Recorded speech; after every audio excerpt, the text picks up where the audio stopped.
नमस्कार, किस्से कहानी में आपका स्वागत है। आइए सुनते हैं मुंशी प्रेमचंद द्वारा लिखे उपन्यास रंगभूमि का अध्याय 4। एक दिन जब घर से सब प्राणी गिरजा घर जाने लगे तो सोफिया ने सिरदर्द का बहाना बनाया। अब तक वह शंकाओं के होते हुए भी रविवार को गिरजा घर चली जाया करती थी। प्रभु सेवक उसका मनोभाव ताड़ गए। बोले, सोफी, गिरजा जाने में तुम्हें क्या आपत्ति है? वहां जाकर आधा घंटे चुपचाप बैठे रहने में कोई ऐसा मुश्किल काम नहीं।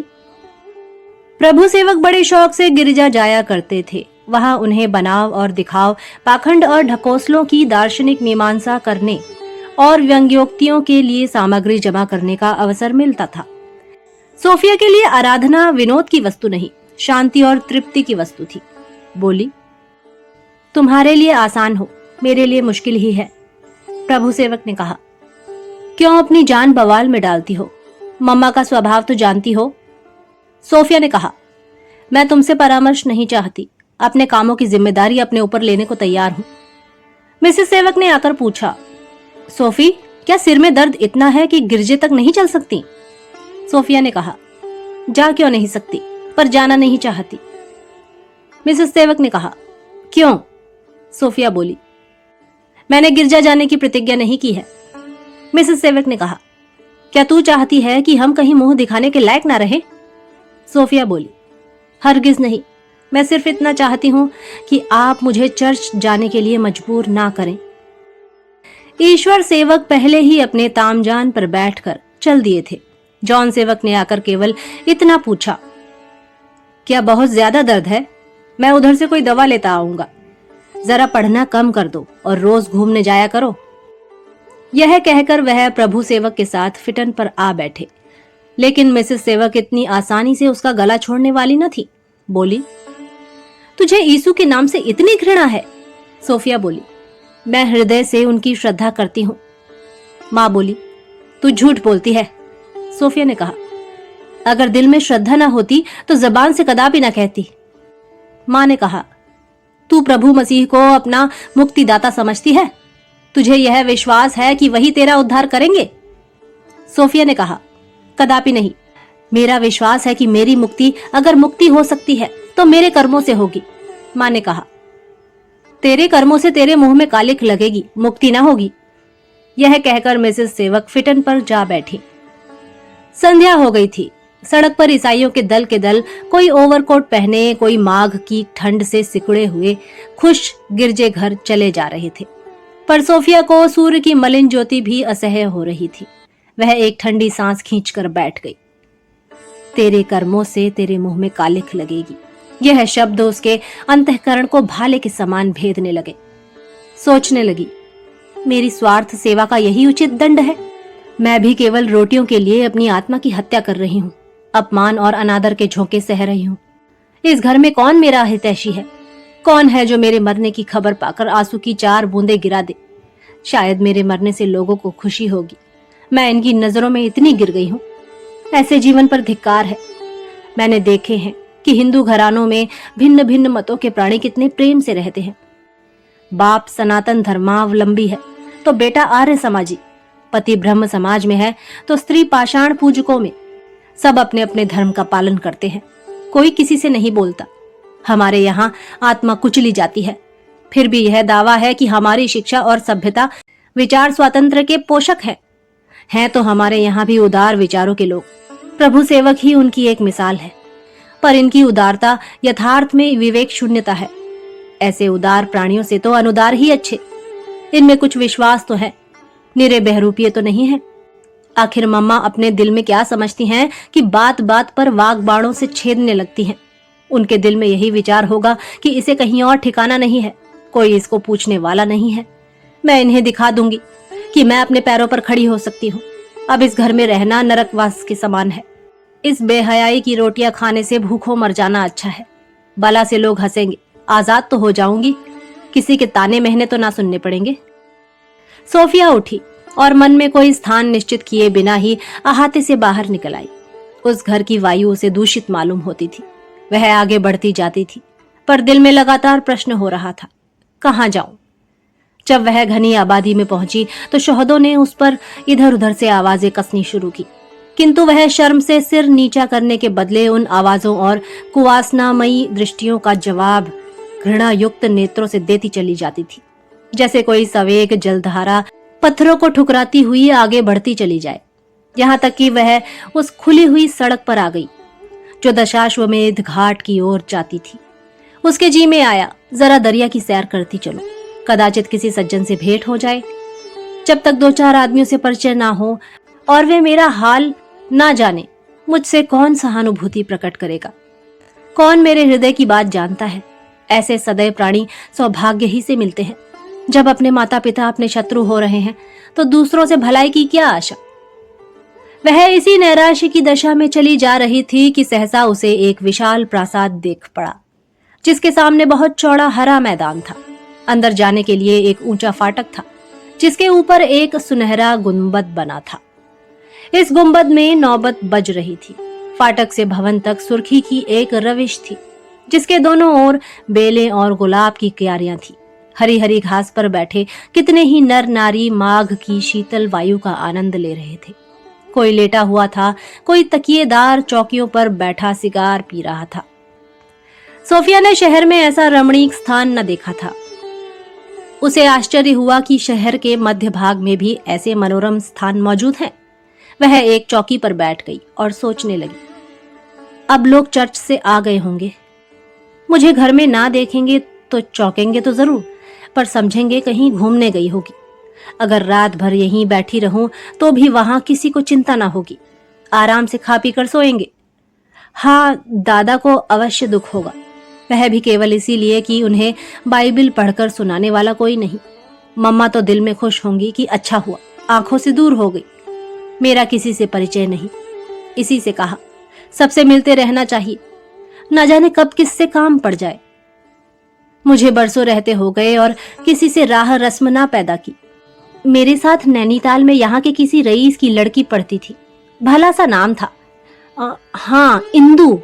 कितना कोमल स्वभाव था, बात बात से प्रेम टपक पड़ता था। हम दोनों गले में बाहें डाले टहलती थी।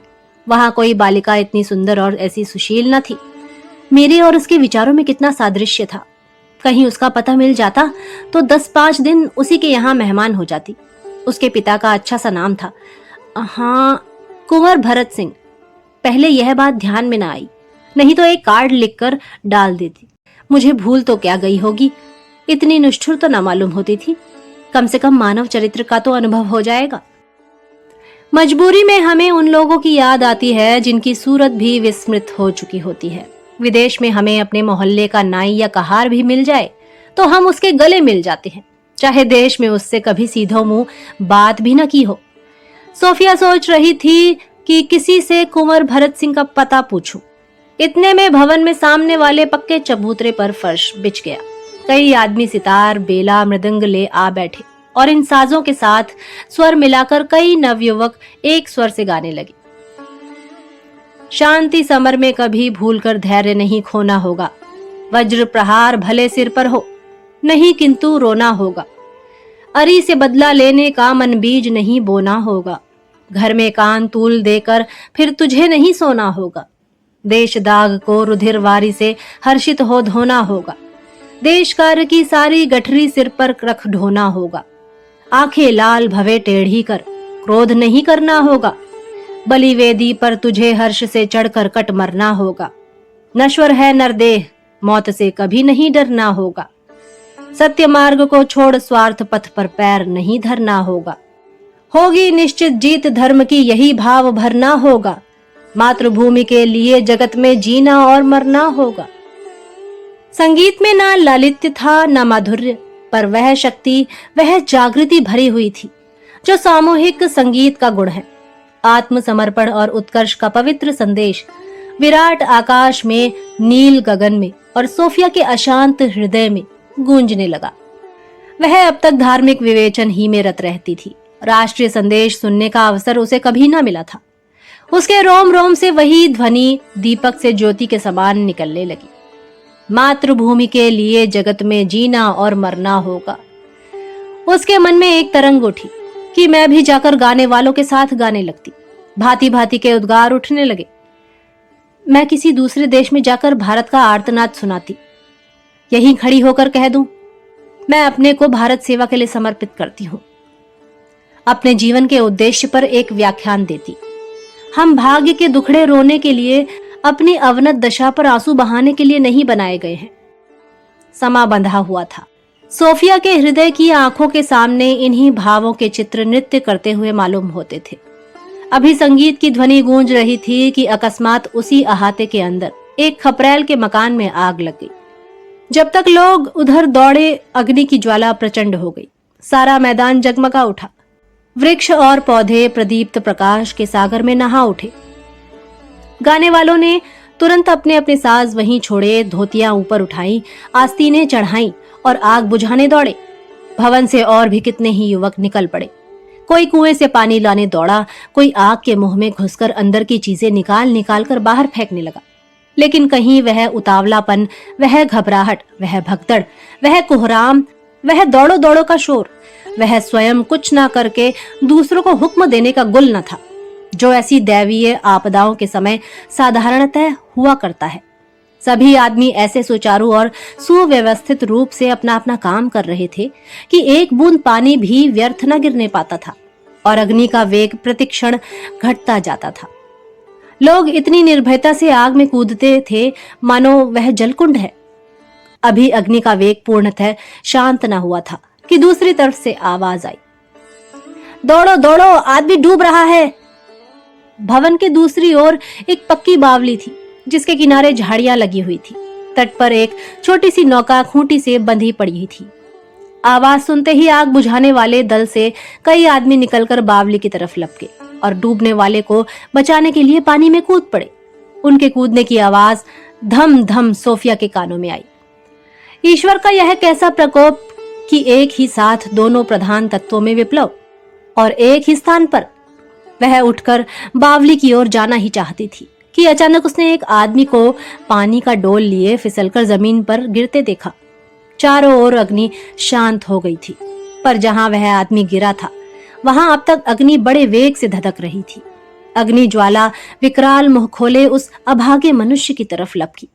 आग की लपटें उसे निगल जाती, पर सोफिया विद्युत गति से ज्वाला की तरफ दौड़ी और उस आदमी को खींचकर बाहर निकाल आई।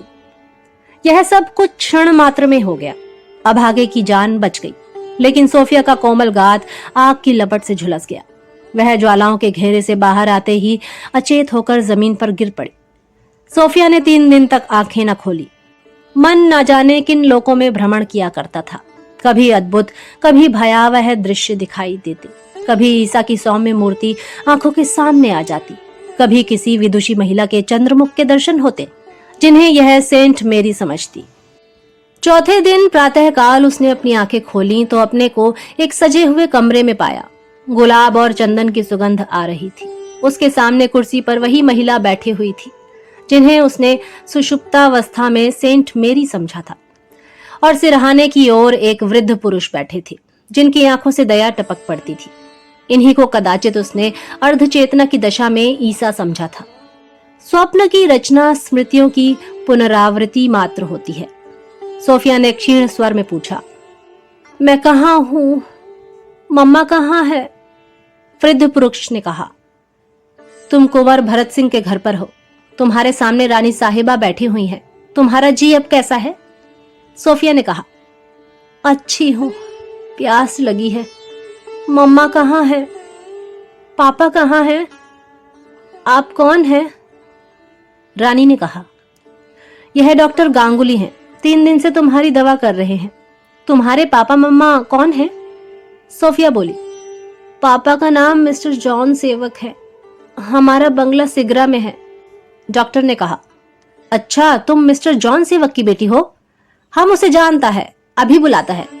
रानी ने कहा, किसी को अभी भेज दूं? सोफिया बोली, कोई जल्दी नहीं है, आ जाएंगे। मैंने जिस आदमी को पकड़कर खींचा था उसकी क्या दशा हुई? रानी बोली, बेटी, वह ईश्वर की कृपा से बहुत अच्छी तरह है। उसे जरा भी आंच नहीं लगी। वह मेरा बेटा विनय है, अभी आता होगा। तुम्ही ने तो उसके प्राण बचाए। अगर तुम दौड़कर ना पहुंच जाती तो आज न जाने क्या हो जाता। मैं तुम्हारे ऋण से कभी मुक्त नहीं हो सकती। तुम मेरे कुल की रक्षा करने वाली देवी हो। सोफिया बोली, जिस घर में आग लगी थी उसके आदमी सब बच गए। रानी बोली, बेटी यह तो केवल अभिनय था। विनय ने यहाँ एक सेवा समिति बना रखी है। जब शहर में कोई मेला होता है या कहीं से किसी दुर्घटना का समाचार आता है तो समिति वहां पहुंचकर सेवा सहायता करती है। उस दिन समिति की परीक्षा के लिए कुंवर साहब ने वह अभिनय किया था। डॉक्टर ने कहा, कुंवर साहब देवता है, कितने गरीब आदमियों की रक्षा करता है। यह समिति अभी थोड़े दिन हुए बंगाल गई थी। यहाँ सूर्य ग्रहण का स्नान होने वाला है। लाखों यात्री दूर दूर से आएंगे, उसके लिए यह सब तैयारियां हो रही हैं। इतने में एक युवती रमणी आकर खड़ी हो गई। उसके मुख से उज्जवल दीपक के समान प्रकाश की रश्मियां छिटक रही थीं। गले में मोतियों के हार के सिवा उसके शरीर पर कोई आभूषण न था। उषा की शुभ्र छटा मूर्तिमान हो गई थी। सोफिया ने उसे एक क्षण भर देखा, तब बोली, इंदु, तुम यहाँ कहाँ? आज कितने दिनों के बाद तुम्हें देखा है। इंदु चौंक पड़ी। 3 दिन से बराबर सोफिया को देख रही थी। ख्याल आता था कि इसे कहीं देखा है, पर कहाँ देखा है वह याद न आती थी। उसकी बातें सुनते ही स्मृति जागृत हो गई, आंखें चमक उठी, गुलाब खिल गया। बोली, ओहो सोफी, तुम हो? दोनों सखियां गले मिल गईं। यह वही इंदु थी जो सोफिया के साथ नैनीताल में पढ़ती थी। सोफिया को आशा न थी कि इंदु इतने प्रेम से मिलेगी। इंदु कभी पिछली बातें याद करके रोती, कभी हंसती, कभी गले मिल जाती। अपनी माँ से उसका गुणानुवाद करने लगी। माँ उसका प्रेम देखकर फूली ना समाती। अंत में सोफिया ने झेपे हुए कहा, इंदु, ईश्वर के लिए अब मेरी और ज्यादा तारीफ ना करो, नहीं तो मैं तुमसे ना बोलूंगी। इतने दिनों तक कभी एक खत भी ना लिखा। मुंह देखे का प्रेम करती हो। रानी ने कहा, नहीं बेटी सोफी, इंदु मुझसे कई बार तुम्हारी चर्चा कर चुकी है। यहाँ किसी से हंसकर बोलती तक नहीं। तुम्हारे सिवा मैंने इसे किसी की तारीफ करते नहीं सुना। इंदु ने कहा, बहन, तुम्हारी शिकायत वाजिब है, पर करूं क्या? मुझे खत लिखना ही नहीं आता। मुझे खत नहीं लिखना आता। एक तो बड़ी भूल यह हुई कि तुम्हारा पता नहीं पूछा, और अगर पता मालूम भी होता तो भी मैं खत ना लिख सकती। मुझे डर लगता है कि कहीं तुम हंसने ना लगो। मेरा पत्र कभी समाप्त ही ना होता और ना जाने क्या क्या लिख जाती। कुंवर साहब को मालूम हुआ कि सोफिया बातें कर रही है, तो वह भी उसे धन्यवाद देने के लिए आए। पूरे 6 फीट के मनुष्य थे। बड़ी बड़ी आंखें, लंबे बाल, लंबी दाढ़ी, मोटे कपड़े का एक नीचा कुर्ता पहने हुए थे। सोफिया ने ऐसा तेजस्वी स्वरूप कभी न देखा था। उसने अपने मन में ऋषियों की जो कल्पना कर रखी थी वह बिल्कुल ऐसी ही थी। इस विशाल शरीर में बैठी हुई विशाल आत्मा को वह दोनों नेत्रों से ताक रही थी। सोफी ने सम्मान भाव से उठना चाहा, पर कुंवर साहब मधुर सरल स्वर में बोले, बेटी लेटी रहो, तुम्हें उठने में कष्ट होगा। लो, मैं बैठ जाता हूँ। तुम्हारे पापा से मेरा परिचय है, पर क्या मालूम था कि तुम मिस्टर सेवक की बेटी हो। मैंने उन्हें बुलाया है, लेकिन मैं कह देता हूँ, मैं अभी तुम्हें ना जाने दूंगा।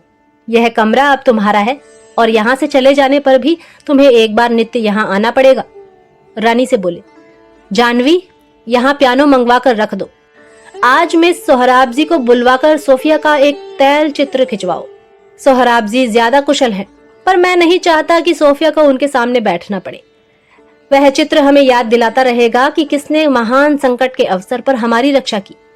रानी ने कहा, कुछ नाज भी दान करा दूं? यह कहकर रानी ने डॉक्टर गांगुली की ओर देखकर आंखें मटकाईं। कुंवर साहब तुरंत बोले, फिर वही ढकोसले।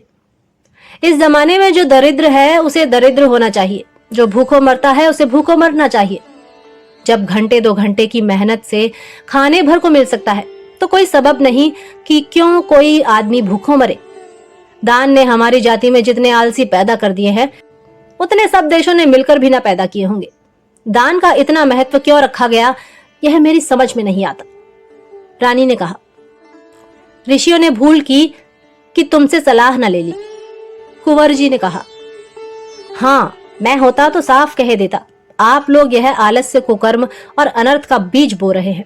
दान आलस्य का मूल है और आलस्य सब पापों का मूल है, इसलिए दान ही सब पापों का मूल है। कम से कम पोषक तो अवश्य ही है। दान नहीं, अगर जी चाहता हो तो मित्र को एक भोज दे दो। डॉक्टर गांगुली ने कहा। सोफिया, तुम राजा साहब का बात सुनता है?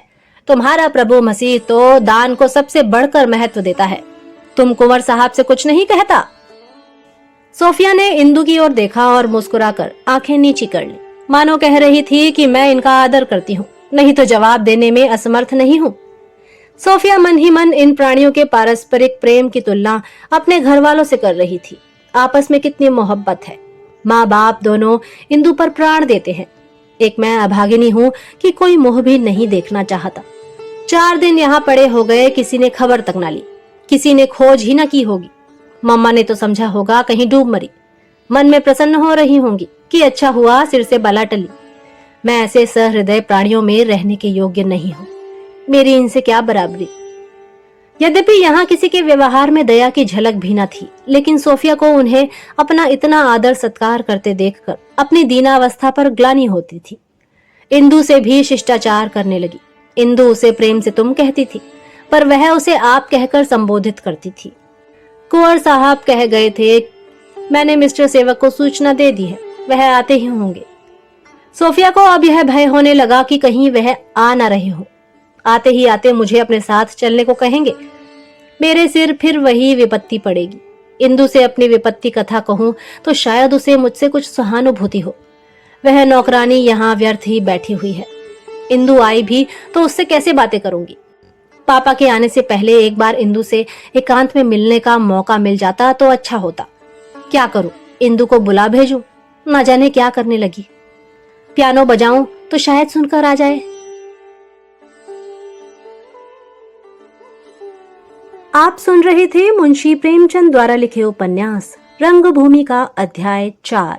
जल्द ही अगले अध्याय के साथ प्रस्तुत होंगे। तब तक के लिए नमस्कार।